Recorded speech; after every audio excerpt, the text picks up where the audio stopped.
नमस्कार दोस्तों। देखो आज अपन देखेंगे भाई मिश्र धातुओं के बारे में। सबसे पहली चीज तो ये मिश्र धातु होती क्या है, किसको कहा जाता है। तो ये दो या दो से अधिक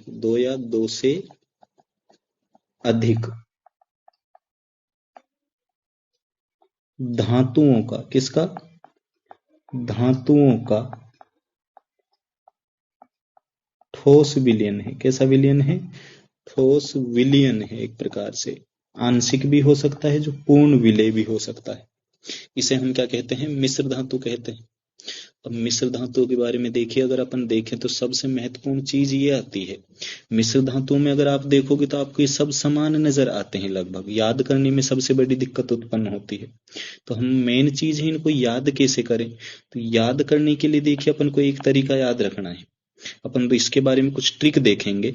जैसे सबसे पहले अपन उदाहरण देखते हैं दोस्तों, किसका, पीतल का। भाई पीतल का क्या है, तो पीतल में आपको याद रखना है पिताजी। पीतल में क्या याद रखना है दोस्तों, पिताजी आपको याद रखना है।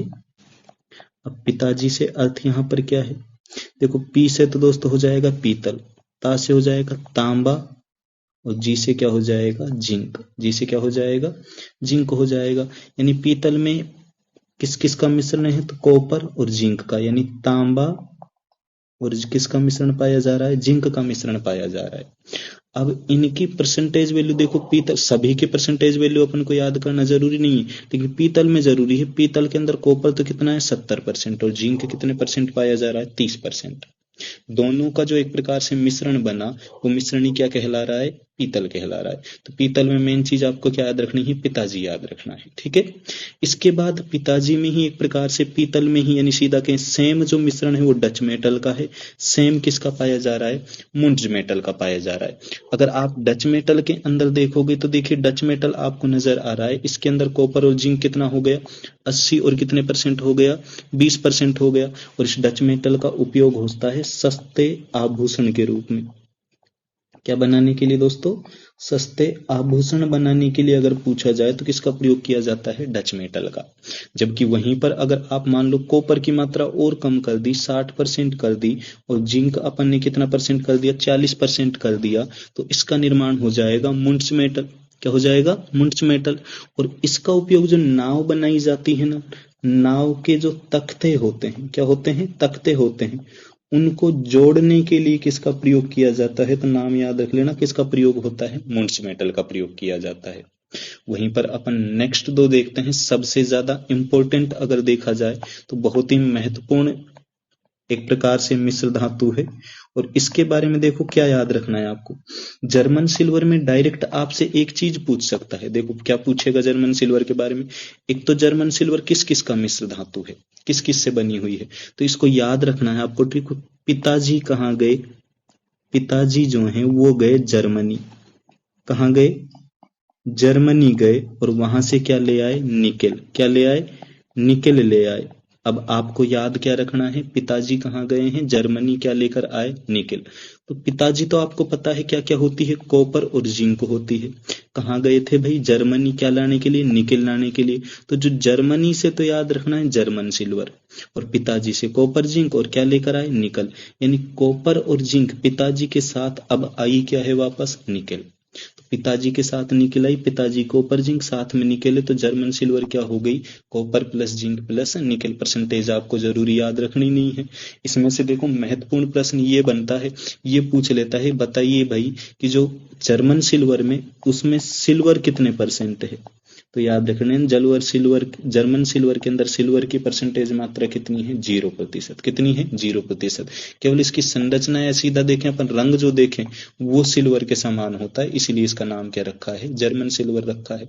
तो एक तो पीतल ज्यादा आपने देखा भी होगा, काफी बार रिपीट होती है, कॉपर प्लस जिंक। पिताजी याद रखना था, पिताजी ने जर्मन मिला दिया, एक प्रकार से जर्मनी से क्या ले आए, निकेल ले आए साथ में। तो पिताजी के साथ में निकेल आया है, यानी कॉपर और जिंक के साथ में निकेल है, तो ये जर्मन सिल्वर हो गया।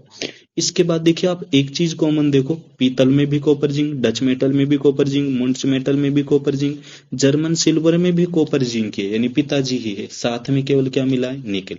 अब देखो आगे चलते हैं, कॉपर और जिंक यानी फिर दोबारा से पिताजी हो गया। फिर दोबारा से क्या हो गया, पिताजी हो गया, यानी पीतल हो गया एक प्रकार से। साथ में पिताजी ने क्या लिया, एक प्रकार से लोहा दिया। क्या दिया, लोहा। पिताजी के साथ क्या ऐड किया अपन ने, लोहा। तो वो क्या बन गया, एक प्रकार से डेल्टा। क्या बन गया, डेल्टा बन गया। तो डेल्टा धातु किसका कहा जा रहा है, एक प्रकार से जब अपन कॉपर और जिंक के साथ किसकी मात्रा मिला रहे हैं, लोहे की, तो इसको किस नाम से जाना जा रहा है दोस्तों, डेल्टा धातु के नाम से जाना जा रहा है। और याद रख लेना, जो बेरिंग बनाए जाते हैं ना, वो बेरिंग इसी से निर्मित किए जाते हैं, डेल्टा धातु से। बॉल बेरिंग जिनका उपयोग स्नेहक के रूप में करते हैं अपन, वो डेल्टा धातु से ही क्या होते हैं, निर्मित होते हैं। तो इसको आप इसी तरह से याद रखोगे कि पिताजी के साथ क्या है, लोहा, तब तो क्या हो जाएगा, डेल्टा। क्या हो जाएगा, डेल्टा। लोहा दिया, तो ऐसे भी याद रख सकते हो आप इसको। इसके बाद देखिए आप अगली चलें, तो अगली अपन ने मिश्र धातु देते हैं ब्रोंज, कांसा। सिक्कों के रूप में इसका क्या किया जाता है, प्रयोग किया जाता है। आपने काफी नाम सुना होगा, ब्रोंज मेडल दो दिए जाते हैं, तो सिक्के बनाने में होता है। अब इसको याद करने का तरीका क्या है, देखो इसमें याद रखो, कांसा की जगह आपको याद रखना है कंस। और कंस कैसा राजा था, कपटी। कैसा राजा था, कपटी था। अब कपटी से तो देखो, कप से तो क्या हो गया, कॉपर, और टी से क्या हो जाएगा दोस्तों, टिन। क्या हो जाएगा, टिन हो जाएगा। कंस कांसा, कप कॉपर और टी से टिन, यानी कंस कपटी, तो कॉपर और टिन से बना है कांसा। क्या बना है, कॉपर और टिन से क्या बनकर मिलकर बन गया, कांसा बन गया। अगला देखो, इसी से संबंधित ही अगली मिश्र धातु है। कंस कपटी था, लोगों को भी मार देता था, तो मारने के लिए कंस ने क्या बनाई, बंदूक बनाई। क्या बनाई, गन बनाई। और गन को अपन स्पेलिंग लिख रहे हैं भाई, ZN। जन पढ़ रहे हैं, इसको गन पढ़ रहे हैं, लेकिन अपन ZN को।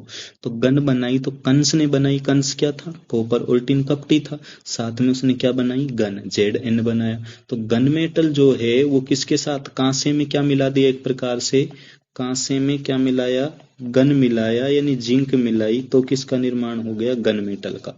बंदूक की नाली वगैरह जो बनी होती है, वो इसी मिश्र धातु से क्या की जाती है, निर्मित की जाती है। इसके बाद अगर देखें, इसके अलावा एक चीज और याद रख लेना, गाड़ियों के जो गियर होते हैं ना, वो गियर भी गन मेटल से ही निर्मित किए जाते हैं। इसके बाद अगली महत्वपूर्ण धातु आती है, इंपॉर्टेंट मिश्र धातु है ये दोस्तों। देखिए सोल्डर के बारे में देखी जाए कि सोल्डर धातु कौन सी पाई जाती है, तो सोल्डर के बारे में एक महत्वपूर्ण चीज याद रख लेना, सोल्डर जो धातु है, ये दो धातुओं को जोड़ने में प्रयोग की जाती है। धातुओं को क्या करने में, जोड़ने के लिए किसका प्रयोग किया जाता है, तो किसका प्रयोग होगा, सोल्डर या टांका धातु का। अब इसमें क्या है, एक तो पीबी लेड की मात्रा है, दूसरा किसकी होती है, टिन की। साथ में याद रख लेना, इसी से क्या बना होता है, फ्यूज तार। क्या बना होता है, फ्यूज तार भी इसी से निर्मित किया जाता है। लेड और टिन का ही मिश्रण पाया जाता है फ्यूज तार के अंदर। अगला देखें अपन, कृत्रिम सोना। कृत्रिम सोना क्या होती है, कॉपर की मात्रा तो 90% और एल्यूमिनियम कितना है, 10%, तो वो क्या कहलाएगा, कृत्रिम सोना। यहाँ पर एक और चीज याद रखना, जो FeS2 होता है, आयरन पाइराइट होता है, आयरन पाइराइट जो होता है, इसको कहा जाता है मूर्खों का सोना। क्या कहा जाता है, मूर्खों का सोना कहा जाता है। मोस्ट इंपोर्टेंट पॉइंट है, ये भी जरूरी याद रख लेना आप। लास्ट अपन मिश्र धातु देखते हैं, स्टेनलेस स्टील, यानी सीधा कहें तो जंग रहित एक प्रकार से जो इस्पात होगी, स्टील होगी, जिसमें लोहे की मात्रा है, क्रोमियम की मात्रा है, निकेल की मात्रा है, और किसकी मात्रा है, कार्बन की। यहाँ पर कार्बन जो मिलाया जा रहा है ना, कठोरता के लिए मिलाया जाता है। किसके लिए मिलाया जाता है, कठोरता के लिए मिलाया जाता है। तो ये अपनी कुछ महत्वपूर्ण मिश्र धातुएं थी। कुछ महत्वपूर्ण चीजें इनमें से जरूरी याद रखनी, देखो एक तो पीतल याद रखना है, पीतल में क्या है, पिताजी, यानी पी से पीतल, ता से तांबा और जिंक।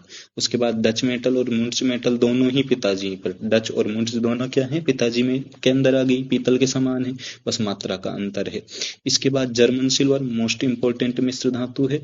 जर्मन सिल्वर, पिताजी कहाँ गए थे, जर्मनी, क्या लाए थे, निकेल, तो पिताजी के साथ क्या ऐड हो गया, निकेल ऐड हो गया।